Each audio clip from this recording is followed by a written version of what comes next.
Praise the lord. 2026 సంవత్సరం ఫిబ్రవరి 25వ తారీఖు బుధవారం పరిశుద్ధాత్మ దేవుడు ఇచ్చుచున్న వాగ్దానం. రాజులు 2వ గ్రంథం 20వ అధ్యాయము 5వ వచనం.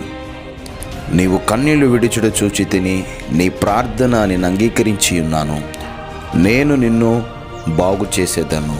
అవును, తన ప్రజలు శ్రమలు, నిందలు, బాధలు, అవమానాలు, కష్టాల్లో ఉన్నప్పుడు మన దేవుడు విడిచిపెట్టే దేవుడు కాదు. సమస్యలు వస్తాయి, ఇరుకులు వస్తాయి, ఇబ్బందులు వస్తాయి, కష్టాలు వస్తాయి. వాటన్నిటిలో విడిచిపెట్టే దేవుడు కాదు.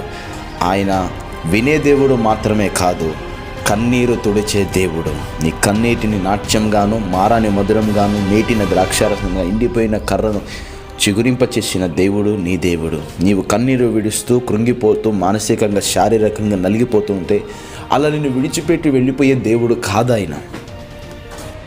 అవును, నిజమే. మనం ఎంత పెద్ద హోదాలో ఉన్నా ఒక సమస్య మన మీద ఏలుబడి చేసినప్పుడు ఆ సమస్యను ఎలా హ్యాండిల్ చేయాలో తెలియక మానసికంగా శారీరకంగా కృంగిపోతుంటాం. ఎవరికీ చెప్పుకోలేని సమస్య, ఎవరితో పంచుకోలేని సమస్య, పంచుకున్న తీరని సమస్య, స్నేహితులైనా, ఆత్మీయులైనా, దూరం వారైనా, దగ్గర వారైనా, ఎవరితో సమస్యను పంచుకోలేము. హిజ్కియాకి మరణకరమైన రోగం వచ్చింది. ఆ సమస్యను ఎవరితో పంచుకోవాలో తెలియక, ఎవరికి పంచుకుంటే సమస్యకు పరిష్కారం దొరుకుతుందో ఆ దేవాతి దేవునికి తాను పంచుకున్నాడు.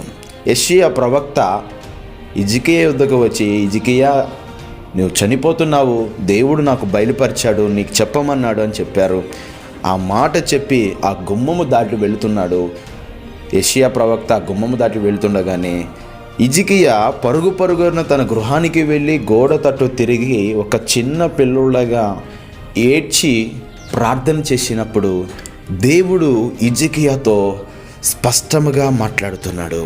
హిజ్కియా, నీవు కన్నీళ్లు విడిచుట చూచి తిని నీ ప్రార్థన నేను అంగీకరించి ఉన్నాను, నేను నిన్ను బాగు చేసేదను. నీవు కన్నీళ్లు విడుచుట చూచి తిని. అరణ్యములో హాగరు కన్నీరు విడుచుట చూచిన దేవుడు అరణ్యములో హాగరు నిమిత్తమై నీటి ఊటలు తెరిచాడు.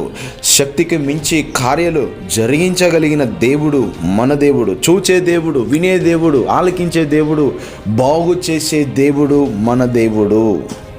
ఇశ్రాయేలు ప్రజలు 430 సంవత్సరాలు ఐగుప్తులో ఉన్నప్పుడు వారిని విడిపించి పాలు తేనెలు ప్రవహించే దేశానికి నడిపించాడు. వారి కన్నీరు చూశాడు. ఈరోజు అవును, ఏ సమస్యలో నువ్వు కన్నీరు విడుస్తున్నావు, ఏ బంధకంలో ఉన్నావు, ఇరుకుల్లో ఉన్నావు, సమస్యల్లో ఉన్నావు, పరిశుద్ధాత్మ దేవుడు ఈ ఉదయకాలము స్పష్టంగా నీతో మాట్లాడుతున్నాడు. 129వ కీర్తన 4వ వచనంలో రాయబడినట్లుగా భక్తిహీనుల కట్టిన త్రాళ్ళు ఆయన తెంపి ఉన్నాడు. యెహోవా న్యాయవంతుడు, ఆయన భక్తిహీనుల కట్టిన త్రాళ్ళు త్రెంపి ఉన్నాడు. ఈరోజు ఎంతమందిని నీ జీవితంలో బంధకాలు కట్టి, ఏ బంధకంలో నువ్వు కట్టబడ్డా, ఇరుకుల్లో ఉన్నా, సమస్యల్లో ఉన్నా, సమస్యల సుడిగుండాల్లో ఉన్నా, ఈ సమస్యల నుంచి, ఆ ఇరుకుల నుంచి, ఆ ఉపద్రవం నుంచి బయటికి రాలేక ఏంటి నా పరిస్థితి అంటూ నీలో నువ్వు మానసికంగా కృంగిపోతున్నావా?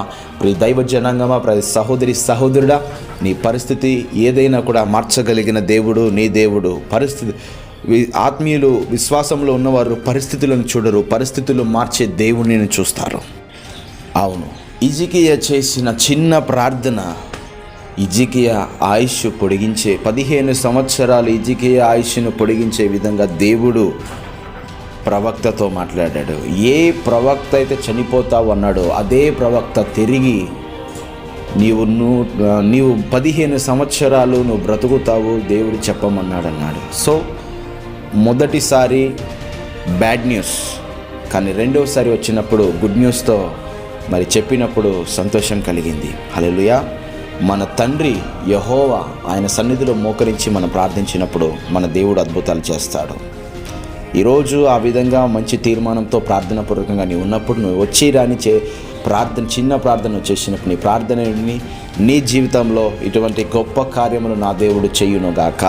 ఆమేన్. ప్రార్థన. పరిశుద్ధుడా, ప్రేమగల తండ్రి, ఘననామాన్ని బట్టి ప్రార్థన చేస్తున్నాను.